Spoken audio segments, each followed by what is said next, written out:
Halo semua, saya Hedi. Kali ini saya akan menyampaikan hal yang mungkin merupakan hal yang kurang baik. Yakni kemungkinan kita akan memasuki fase post-economic growth atau era pasca pertumbuhan ekonomi.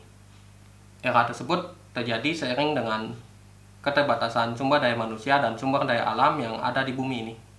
Pertumbuhan penduduk yang terus mengalami perlambatan, khususnya juga di Indonesia, dan juga dengan sumber daya alam yang tentu saja sangat terbatas.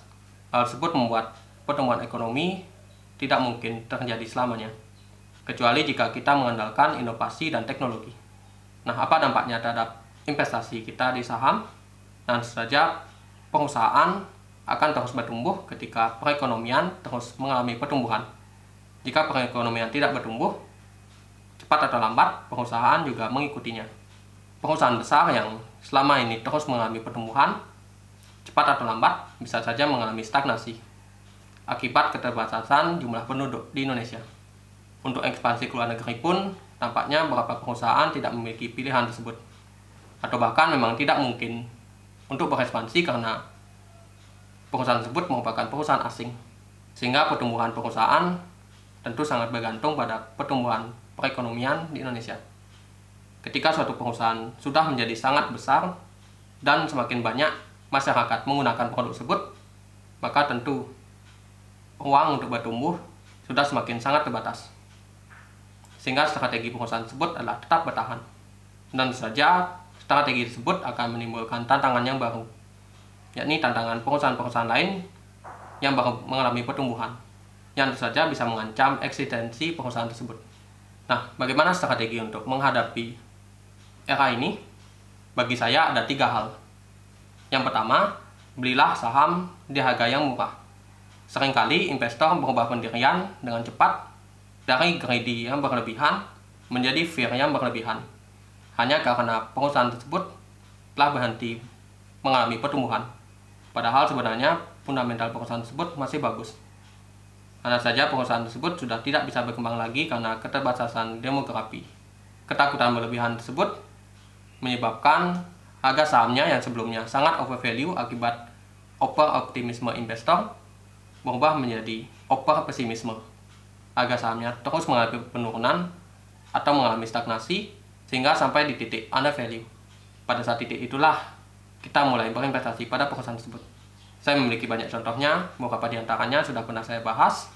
Ada beberapa indikator yang bisa menentukan harga perusahaan tersebut, mulai dari PER, PV, dan juga dividen.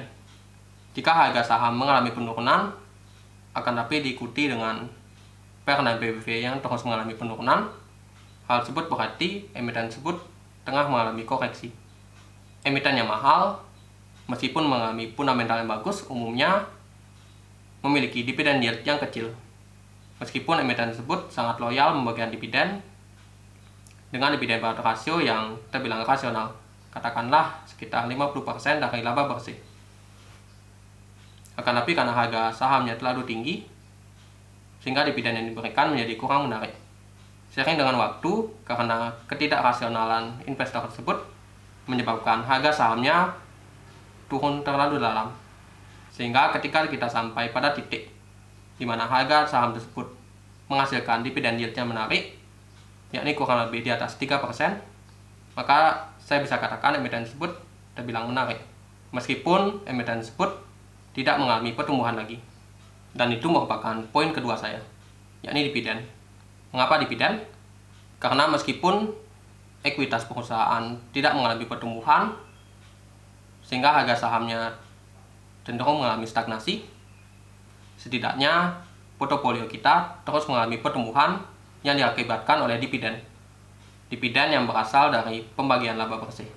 Meskipun laba bersih tidak mengalami pertumbuhan, akan tapi apabila rutin memberikan dividen dengan yield yang menarik, maka hal tersebut sudah sangat bagus. Kita bisa menggunakan dividen tersebut untuk membeli saham lagi, sehingga kapital kita terus mengalami pertumbuhan, meskipun harga sahamnya tidak mengalami perubahan dari waktu ke waktu. Sehingga saya cenderung lebih mengutamakan dividen ketimbang pertumbuhan harga saham tersebut. Dalam investasi, saya tidak terlalu mencari capital gain. Dan kalaupun memang mendapatkan capital gain, saya anggap itu sebagai bonus. Akan tapi dividen tetap menjadi hal yang sangat utama. Maka dari itu dalam analisa saham, saya cenderung lebih mengutamakan valuasi per, PBV, dan rasio dividen yield-nya. Sedangkan indikator lain yang sering digunakan orang untuk mencari capital gain seperti ROE dan ROA tidak saya gunakan. Karena saya percaya perusahaan tidak akan mengalami pertumbuhan selamanya. Jika suatu perusahaan terus mengalami pertumbuhan selamanya, maka bisa dipastikan perusahaan tersebut akan menguasai dunia. Dan tentu saja hal tersebut tidak akan terjadi. Pastilah ada satu titik tertentu di mana perusahaan tersebut tidak bisa berekspansi lagi. Entah itu karena keterbatasan demografi, jumlah penduduk manusia, ataupun karena persaingan dari perusahaan lain. Dan yang ketiga yaitu melakukan diversifikasi. Saya sangat suka melakukan diversifikasi secara luas. Saya tidak suka mengenalkan investasi hanya pada satu perusahaan tertentu atau perusahaan yang terbaik pada satu sektor. Karena kita tidak akan tahu apa yang terjadi masa depan. Bisa saja perusahaan yang saat ini terus mengalami pertumbuhan akan tepat terlindas oleh perubahan dan dikalahkan oleh perusahaan-perusahaan yang lain. Sehingga saya cenderung lebih suka menginvestasikan uang saya ke banyak perusahaan. Asalkan perusahaan tersebut memiliki fundamental yang bagus, meskipun tidak mengalami pertumbuhan, dan tentu saja rutin memberikan dividen dengan yield-nya menarik. Sehingga dengan diversifikasi tersebut, saya bisa mengurangi risiko saya secara signifikan dengan tetap menerima manfaat dari dividen yang semakin solid akibat diversifikasi tersebut. Mengingat dividen setiap perusahaan seringkali fluktuatif. Ada perusahaan yang tiba-tiba tinggi memberikan dividen, ada juga perusahaan yang tiba-tiba tidak memberikan dividen.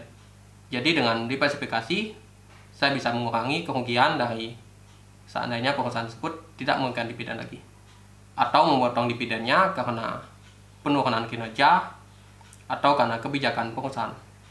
Meskipun saya memiliki visi ke depan mengenai era pasca pertumbuhan ekonomi tersebut, saya tetap tidak bisa memastikan apa yang terjadi di masa depan. Kalaupun memang ternyata prediksi saya tidak tepat dan ternyata tahun depan pertumbuhan ekonomi akan terus berlanjut hingga puluhan tahun ke depan, atau setidaknya hingga semasa hidup saya justru akan senang karena saya menikmati keuntungan dari pertumbuhan ekonomi tersebut. Akan tapi jika ternyata prediksi saya benar, ekonomi tidak dapat mengalami pertumbuhan, saya telah siap menghadapinya. Dan saya tetap menikmati keuntungan dari ekonomi tersebut, yakni dengan 3 cara tadi. Baik, mungkin itu saja pandangan dari saya. Terima kasih sudah menonton, dan sampai jumpa di video berikutnya.